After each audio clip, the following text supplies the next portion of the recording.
Assalamualaikum warahmatullahi wabarakatuh. Perkenalkan, nama saya Sofyan Adiwinata.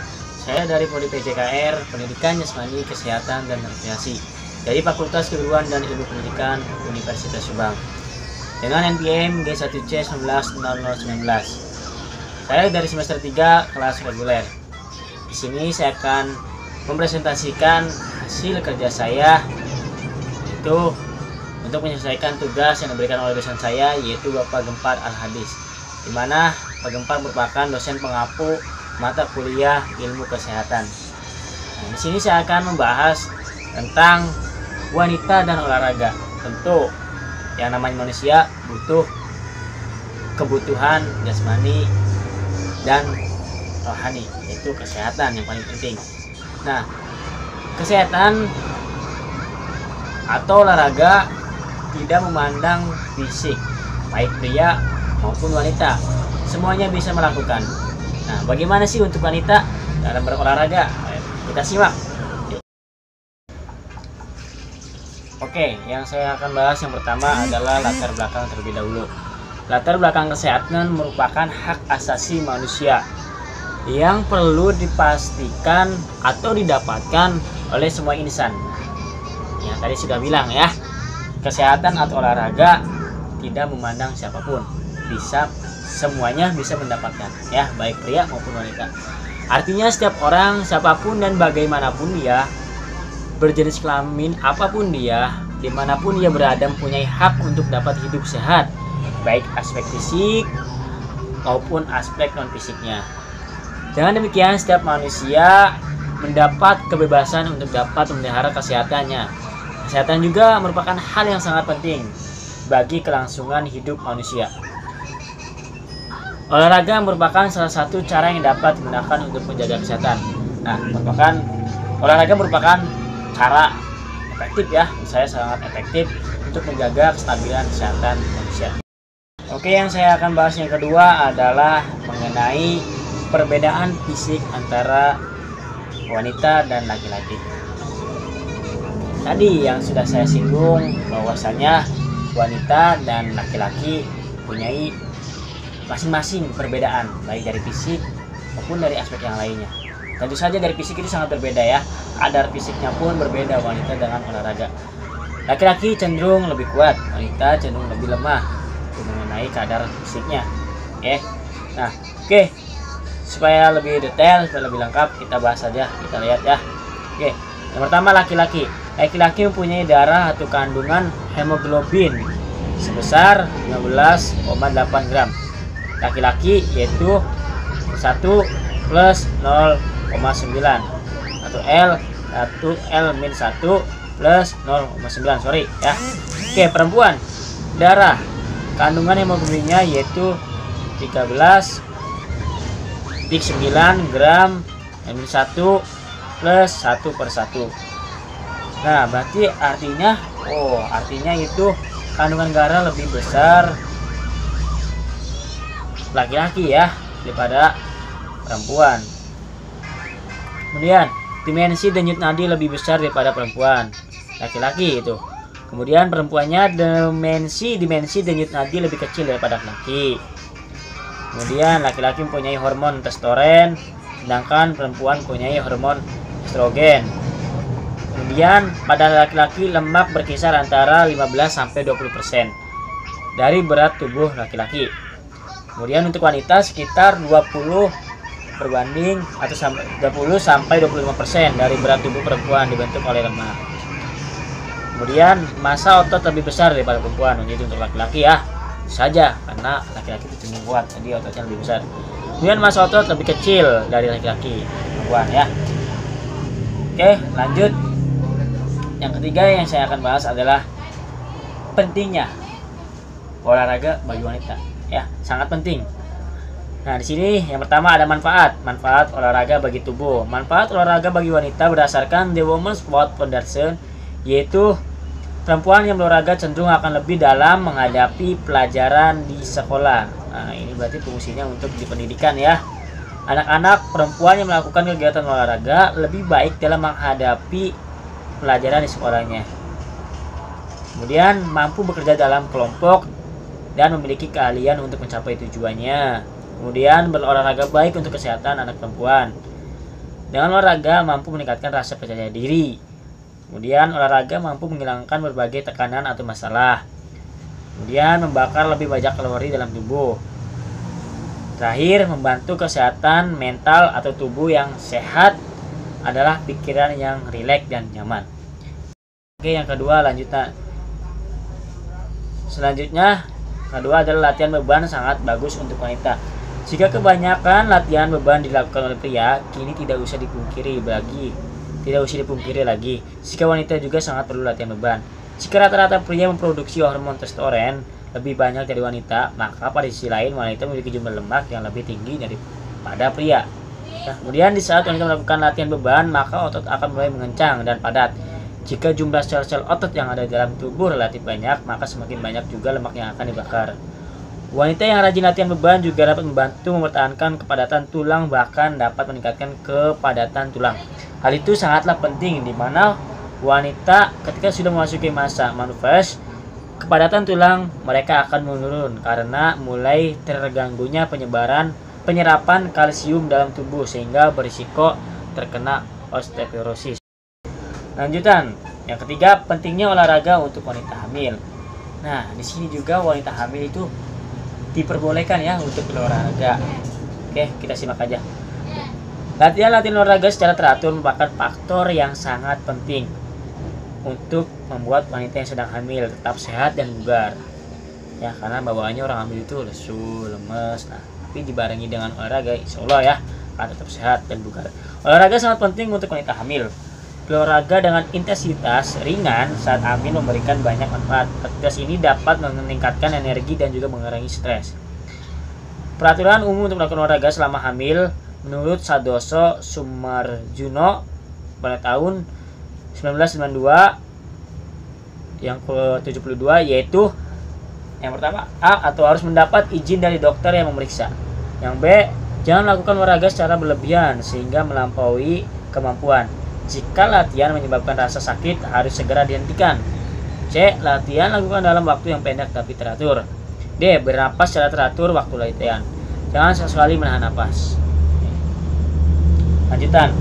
4. Wanita hamil hendaknya dinasihati untuk yang pertama, menghindari olahraga sampai kelelahan yang berarti.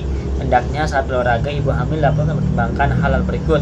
Pertama, hindari olahraga di tempat panas. Minum cukup air putih. Kemudian mulailah dan akhirilah olahraga dengan pemanasan dan pendinginan. Mengurangi intensitas olahraga pada usia trimester atau ketiga, ya. Trimester ketiga. Waspadai tanda-tanda untuk menghentikan olahraga seperti nyeri atau pendarahan. Selanjutnya yaitu yang keempat atau C, pelaksanaan olahraga pada remaja putri. Yang pertama, pelaksanaan olahraga pada remaja putri yaitu remaja putri dapat bertanding dengan remaja putra yang ukuran berat dan keterampilannya tidak jauh ada perbedaan. Kemudian olahraga remaja putri harus dipisahkan dengan olahraga dengan remaja putra oleh karena kemungkinan timbulnya cedera. Remaja putri dapat meningkatkan kesegaran jasmani, kekuatan keterampilan, tahanan dengan latihan sesuai dengan aturan dan tujuannya dan dalam berolahraga. Yang kedua yaitu olahraga bagi usia sekolah menengah. Keterampilan motorik, keterampilan dasar motorik yang perlu diperhatikan atau diketahui dan dipahami sebagai berikut. Pertama, keseimbangan atau balance. Anak laki-laki memiliki keseimbangan dan keterampilan yang lebih baik dibandingkan anak perempuan. Kemudian, ketepatan atau akurasi. Anak perempuan biasanya mempunyai ketepatan yang lebih baik daripada anak laki-laki sampai setelah remaja. Kemudian, ketangkasan atau agility. Biasanya anak-anak perempuan yang mempunyai ketangkasan lebih baik sampai dengan umur 13 tahun. Kemudian untuk selanjutnya anak laki-laki menunjukkan ketangkasan yang lebih baik. Kemudian penguasaan batas atau kontrol. Anak-anak perempuan mempunyai kemampuan kontrol yang lebih baik daripada anak laki-laki pada umur 13 sampai 12 tahun. Kemudian kekuatan atau strength. Anak laki-laki memang mempunyai kekuatan yang lebih besar daripada anak perempuan. Oke, kemudian yang kelima, ND yaitu gangguan pengaruh pada saat menstruasi dengan olahraga pada wanita. Pertama, gangguan menstruasi pada wanita saat berolahraga. Menurut pandangan seorang awam, menstruasi selalu menjadikan menjadi kendala bagi kaum wanita Indonesia untuk aktif berolahraga, terutama di lingkungan pendidikan jasmani. Keadaan tersebut sampai sekarang masih mempengaruhi sebagian peserta didik, terutama bagi peserta didik yang pengetahuan olahraganya dan kesehatannya masih sedikit. Ya, oke, kita boleh lihat faktor-faktor yang berhubungan dengan siklus menstruasi dan olahraga. Pertama, menstruasi yang bertunda atau menstruasi yang tidak teratur, kematangan proses reproduksi, usia muda, usia dewasa, penurunan berat badan, ibu-ibu ya, peningkatan berat badan, peningkatan lemak tubuh, peningkatan aktivitas terhadap latihan dengan intensitas rendah, usia muda, penurunan berat badan, penurunan lemak tubuh, tata gizi rendah kalori, latihan dengan volume dan beban kerja, atau latihan dengan volume dan intensitas tinggi, beban kerja meningkat cepat, dan stres psikologi. Ya, itu ada manfaatnya dan ada buruknya. Ya, tadi. Pengaruh olahraga pada menstruasi. Ada 3 jenis pengaruh olahraga terhadap siklus menstruasi seseorang. Terlalu sedikit olahraga menyebabkan nyeri datang bulan dan siklus menstruasi yang tidak teratur. Berolahraga cukup mengakibatkan jarang mengalami nyeri. Intinya adalah olahraga yang teratur selama maupun di luar siklus menstruasi. Terlalu banyak olahraga sama seperti terlalu sedikit olahraga. Hal ini menyebabkan tubuh dan otot kesakitan. Selain itu, siklus menstruasi juga tidak teratur. Bahkan dalam beberapa kasus datang bulan berhenti sementara. Kemudian selanjutnya, saat menstruasi para wanita cenderung mengalami penurunan sistem metabolisme, sehingga olahraga dan makanan bergizi mampu mengembalikan kinerja tubuh. Kemudian yang ke-6 atau manajemen gangguan menstruasi pada atlet. Perubahan siklus menstruasi pada atlet harus selalu mendapat perhatian yang serius. Artinya, setiap terjadi perubahan pada atlet wanita harus selalu dianggap sebagai kondisi patologis sampai hal-hal tersebut benar-benar terbukti dalam pemeriksaan bahwa keadaan amenorrhea yang terjadi adalah akibat latihan atau olahraga. Jadi jangan beranggapan sebagai akibat dari kegiatan latihan. Anamnesa yang dilakukan harus mencakup umur pada saat menarse, pola menstruasi sebelumnya, dan program latihan dalam kaitannya dengan program latihan yang perlu menjadi perhatian antara lain intensitas latihan awal dan peningkatan intensitas latihan, selanjutnya kehilangan berat badan dan penambahan status gizi menjelang terjadinya amenorrhea. Kemudian termasuk juga faktor lain yang menyebabkan stres, misalnya ketegangan ketika menghadapi suatu kejuaraan. Itu ya. Jadi pada wanita yang ketika mengalami menstruasi itu perlu diperhatikan ya pada saat berolahraganya. Jadi teratur, kemudian jaga pola makanannya, kemudian intinya teratur, olahraganya teratur. Kemudian yang ke-7 atau F, teknik-teknik penyusunan olahraga pada lansia atau lanjut usia. Ini bagi usia yang sudah beranjak tua ya. Nah, bisa dikatakan kakek, nenek itu. Nah, di sini ada teknik-tekniknya. Oke, pada usia lanjut seseorang menderita penyakit tertentu. Ini tidak berarti dia tidak boleh berolahraga ya. Pada beberapa penyakit, pemilihan olahraga disesuaikan dengan penyakitnya. Pada radang sendi, misalnya, olahraga yang terlalu banyak menggerakkan sendi mungkin akan menimbulkan rasa nyeri. Namun, sendi yang meradang juga tak boleh dibiarkan tak bergerak karena dapat menimbulkan rasa sendi menjadi kaku. Salah satu pilihan yang cukup baik untuk menderita radang sendi kronik adalah berenang. Pada penyakit jantung koroner, secara logika biasanya olahraga yang dianjurkan untuk seorang lansia yang terkena penyakit jantung adalah olahraga bersifat aerobik. Ya, jadi cocok sekali untuk orang-orang lanjut usia yang mengalami penyakit jantung koroner. Contohnya tadi senam. Kemudian jenis olahraga aerobik diantaranya adalah jalan kaki, bersepeda, dan senam lansia. Pada penderita penyakit paru menahun, olahraga juga bermanfaat pada umumnya. Penyakit ini berkaitan dengan kebiasaan merokok. Karena itu, merokok harus dihentikan. Olahraga pada penderita penyakit paru menahun dapat meningkatkan kualitas hidup penderita. Jadi, olahraga dapat membantu bagi orang-orang yang mempunyai penyakit paru-paru yang diakibatkan oleh merokok. Jadi tolong hentikanlah merokoknya ya. Kalau bisa diselingi dengan olahraga, insya Allah penyakitnya sedikit akan berkurang atau dapat meningkatkan kualitas hidup selanjutnya. Selanjutnya yang terakhir, yaitu kesimpulan. Tidak hanya pria tetapi wanita juga harus melakukan olahraga karena sangatlah penting manfaatnya. Olahraga seharusnya dilakukan dari wanita yang berusia muda sampai lanjut usia. Oleh sebab itu, saat ini banyak olahraga untuk wanita yang sering terlihat di masyarakat. Banyak manfaat yang diperoleh saat wanita melakukan olahraga. Oleh karena itu, dalam sebuah perlombaan, seharusnya wanita juga diberi kesempatan untuk berpartisipasi dalam perlombaan tersebut agar bisa menyalurkan bakatnya. Dengan kata lain, wanita mampu bersaing dalam bidang olahraga dengan kapasitas yang dimiliki dengan tujuan meraih prestasi.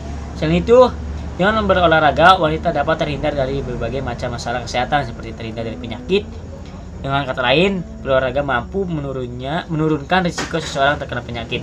Banyak pula manfaat yang muncul dari kegiatan olahraga, seperti meningkatnya tingkat kesehatan tubuh, meningkatnya daya tahan kardiovaskular, menjaga kesehatan jantung paru, meningkatkan kapasitas VO2 max maupun kadar hemoglobin dalam darahnya, dan masih banyak lagi manfaatnya.